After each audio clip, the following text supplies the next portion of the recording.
तर तुळजाभवानीची शपथ घेऊन सांगतो मुख्यमंत्री पदाचा शब्द दिला होता असं उद्धव ठाकरे यांनी म्हटलंय। उद्धव ठाकरे यांच्याकडून दुसऱ्या दिवशी सुद्धा तुळजाभवानीची शपथ घेण्यात आली आहे। 2.5 वर्ष सीएम पदाचं ठरलं होतं, शहा खोटं बोलतायत असं उद्धव ठाकरेंनी म्हटलं। तर जनतेचा शपथ या शब्दावरचा विश्वास उडेल असं सुधीर मुनगंटीवार यांनी म्हटलं आहे। मुख्यमंत्री पदाबाबत चर्चा झालीच नव्हती असं मुनगंटीवार यांनी म्हटलंय। मतदारसंघ आहे, इकडे माझ्या भवानी मातेचं मंदिर आहे आणि तिची शपथ घेऊन मी तुम्हाला सांगतोय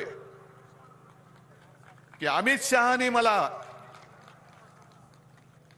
2.5 वर्षाचं मुख्यमंत्री पद आपण दोघं मिळून वाटून घेऊ। शिवसेनेला 2.5 वर्ष आणि भारतीय जनता पक्षाला 2.5 वर्ष, हे मी तुळजाभवानीची शपथ घेऊन सांगतोय। हिंदू हृदय सम्राट बाळासाहेबांच्या खोलीमध्ये त्यांनी दिलं होतं आणि त्या भवानी मातेच्या साक्षीने मी तुम्हाला सांगतोय की हे जे घडलं होतं ते खरं घडलं होतं। अमित शहा खोटं बोलतायत, हे मी तुळजाभवानीची शपथ घेऊन सांगतोय।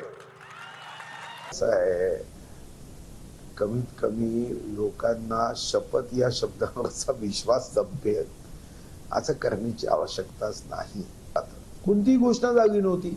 बाकी पदांच्या बाबतीमध्ये समसमान हा विषय झाला होता। आजही ती पत्रकार परिषद युट्यूबवर आहे। जाहीर सभेत, लाखोच्या सभेत नरेंद्र भाई जेव्हा देवेंद्रजीचा मुख्यमंत्री म्हणून म्हणत होते, मग तेव्हा तुम्ही सभेत उभं राहून काय नाही म्हणालात की अपघात ठरलाय,